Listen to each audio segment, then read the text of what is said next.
अल्लाहुम्मा सल्ली व सल्लिम अला नबीन मोहम्मद बिस्मिल्लाहिर रहमानिर रहीम अस्सलामु आलैकुम व रहमतुल्लाह।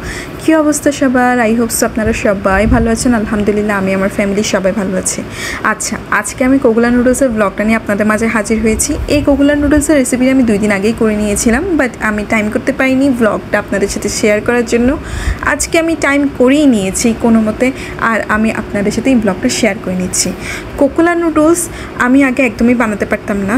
আমি এটার অনেকগুলো ব্লগিংয়ে বলার সময় আমি বলেওছিলাম যে আমি কোকুলা নুডলস একদমই বানাতে পারতাম না। আমার কোকুলা নুডলসগুলো একদম ভ্যাত্তা ভ্যাত্তা হয়ে যেত।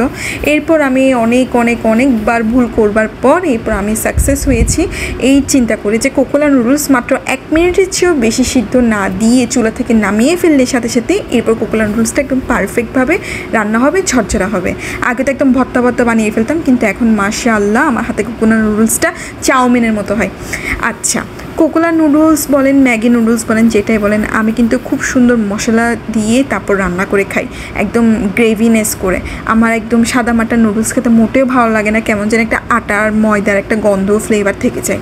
যে কারণে আমি কোকুলা নুডলস বানানোর সময় আমি বিভিন্ন প্রসেস ফলো করি, যার মধ্যে মেইন প্রসেসটা তো সবাই করে থাকেন, যেটা হচ্ছে পেঁয়াজ, রসুন, আদা এগুলো কাটিং করে নেওয়া। আমি পেঁয়াজ আর কাঁচামরিচটা ভালো করে কুচি করে কেটে নিয়েছি, আর আদা আর রসুনটা আমি আস্ত রেখেছি, যেটা আমি গ্রাইন্ড করে দিব তেলের মধ্যে। আমি এই প্রসেসটা কিন্তু অল টাইম নুডলস বানানোর ক্ষেত্রে করেই থাকি। আচ্ছা, আপনারা তো অনেকভাবে নুডলস বানিয়ে থাকেন, একবার আমার প্রসেসটা ফলো করে নুডলস বানান, দেখবেন আপনার নুডলসটা অনেক মজা হবে। আচ্ছা, একদিকে এটা খেয়াল রাখবেন যে আদা আর রসুনের কোয়ান্টিটিটা একটু কমিয়ে দিবেন, তা না হলে আপনার নুডলসটা খেতে এত বেশি ভালো লাগবে না। আর একদিকে আরেকটা জিনিস খেয়াল রাখবেন, সেটা হচ্ছে যে আদা ও রসুন যখনই আপনি কোনো রান্নার মধ্যে দিবেন ভালো করে কষিয়ে নেবেন। কাঁচা গন্ধটা যদি থেকে যায় খাবার একদম বেশি নষ্ট হয়ে যায়, খেয়ে শান্তি পাবেন না। এনিওয়েজ, আমি পেঁয়াজ, রসুন, আদা, কাঁচামরিচ এগুলো কাটিং করবার পর এখন আমি গ্রেভিনেসের জন্য লাল গুঁড়ামরিচ, লবণ, হলুদ আর সেই সাথে একটু গরম মশলা দিয়ে দিয়েছি। আর এখন আমি এখানে গোলমরিচের গুঁড়াটা দিয়ে দিচ্ছি, আর সেই সাথে হট টমেটো সসটা মিক্স করে নিচ্ছি। এটা হচ্ছে আমার নুডলস বানানোর মধ্যে সবচেয়ে পারফেক্ট একটা মশলা রেডি, যেটা আমার করতে হয়, তা না হলে আমার নুডলস খেয়ে শান্তি লাগে না।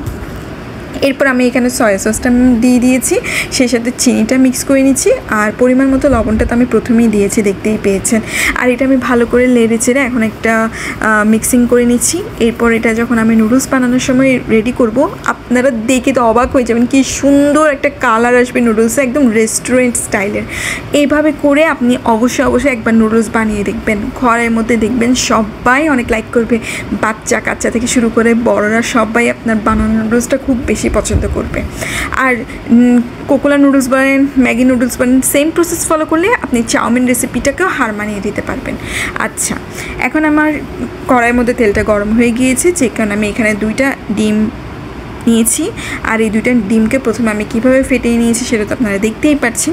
এখন আমি এখানে দিয়ে দিব রসুন আর আদা গ্রাইন্ড করে, যেমন দেখতেই পাচ্ছেন আমার একটা ছোট গ্রাইন্ডার আছে, এইটা দিয়ে আমি কি করি আদা আর রসুনটা গ্রাইন্ড করে নিই। আমার থেকে খুব বেশি ভালো লাগে, কিন্তু আমি তো শর্টস টাইম অল্প, আর ব্লগিংয়ে তো পুরোটা দেখাতে পারছি না কীভাবে কষিয়ে নিয়েছি। আমি রসুন আর আদাটাকে ভালো করে কষিয়ে নিয়েছি, একটু সময় নিয়ে কষিয়ে নিয়েছি। আপনারাও সেম প্রসেসটা ফলো করবেন। এরপর আমি এখানে পেঁয়াজ আর কাঁচামরিচ কুচিটা দিয়ে দিচ্ছি। আচ্ছা, নুডলস যদি একটু ঝাল না হয় ভালো লাগে? মোটেও ভালো লাগে না, আমার থেকে তো ভালো লাগে না। আমি একদম ঝাল নুডলস খেতে খুব বেশি পছন্দ করি, যে কারণে আমি এখানে খুব বেশি কাঁচামরিচ দিয়ে দিয়েছি। আচ্ছা, আমার 2টা ছোটো বেবি আছে, ওরা কিন্তু প্রথমে ঝাল খেতে পারতো না, কিন্তু আমি খানার মধ্যে এতটা ঝাল ইউজ করি, স্পাইসি ইউজ করি, যে কারণে আমার বাচ্চারাও খেতে এখন স্পাইসিটাই পছন্দ করে। আর তাদের কাছে আমার রান্নাটা কেন জানি মনে হয় ভালো লাগে। আমি যখনই নুডলস বানাই ওরা খুব এনজয় করে খায়। আচ্ছা, এখন যে মশলা মিক্সিংটা আমি বানিয়ে রেখেছিলাম সস, সয়া সস এগুলো দিয়ে, সেটা আমি এখানে দিয়ে দিয়েছি। আর সেই সাথে বাটির মধ্যে যেগুলো লেগেছিল সেগুলো আমি একটু পানি দিয়ে এরপর এখানে দিয়ে দিয়েছি। প্রসেসটা তো আপনারা দেখেছেন, এখন আমি এটাকে ভালো করে নেড়ে চেড়ে নিচ্ছি, আর এটাকে ভালো করে সিদ্ধ হওয়া পর্যন্ত, কষিয়ে নেওয়া পর্যন্ত আমি এটাকে টাইম দিব। আর টাইম দেওয়ার পর দেখতেই পাচ্ছেন কীরকম বুদবুদো একটা উপরে চলে এসেছে। এরপর আমি নুডলসটা দিয়ে দিচ্ছি। তো নুডলসটা আপনারা দেখে বুঝতে পারছেন নুডলসটা কতটা ঝরঝরা হয়েছে। এটার মেইন সিক্রেট এটাই যে আপনি কিন্তু যখন নুডলসটা পানির মধ্যে দিবেন, পানিটা একদম একদম মানে কি বলবো, বয়েল হয়ে যেতে হবে, বলক চলে আসতে হবে। এরপর আপনি এই নুডলসটা, কাঁচা নুডলসটা ছেড়ে দিবেন, আর বেশি না, মাত্র 1 মিনিট, একদম হাতে গোনা 1 মিনিট সিদ্ধ করে তাড়াতাড়ি নামিয়ে ফেলবেন। এতে করে আপনার নুডলসটা একদম ঝরঝরা হবে, খুব সুন্দর হবে, যেমনটা আমি বানিয়েছি। আর কালারটা দেখতে পেয়েছেন, এই কালারটা না কত সুন্দর আসছে, বলে বোঝানোর মতো না। আর এটা খেতে অনেক বেশি ইয়ামি হয়েছে, সেটাও বলে বোঝানোর মতো না। যতক্ষণ পর্যন্ত আপনি ফুল প্রসেসটা ফলো করে নুডলসটা বানাবেন না, ততক্ষণ পর্যন্ত আপনি বুঝবেন না নুডলসটা আসলে কতটা মজা হয়েছে। আমার তো এভাবে নুডলস বানাতে খুব বেশি ভালো লাগে, আর আমি এভাবে নুডলস খেতে খুব বেশি পছন্দ করি। আর আমি সাদামাটা নুডলস খাওয়া একদম পছন্দ করি না। এনিওয়েজ, আমার নুডলস বানানোটা শেষ। এখন আমি এটা সার্ভিং ডিশের মধ্যে নিয়ে নিচ্ছি। দেখতেই পাচ্ছেন সকাল সকাল আমার হাজব্যান্ড আজকে বলেছে, 2 দিন আগেই বলেছিল, যেদিন আমি নুডলসটা বানিয়েছিলাম সেদিনই বলছিল যে আজকে আমি পরোটা খাবো না, আমি আজকে নুডলস খাবো।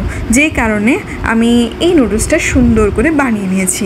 দিনটা ছিল ফ্রাইডেতে আমার হাজব্যান্ডের থেকে গ্রেভি করা এই নুডলসটা খেতে খুব বেশি ইচ্ছে হয়েছিল। যদিও বেশি স্পাইসি সে পছন্দ করে না, বেশি গ্রেভিনেসটাও তেমন একটা পছন্দ করে না, বাট আমরা তো ঘরে সবাই গ্রেভিনেসটাই পছন্দ করি, যে কারণে এইভাবেই বানিয়েছি।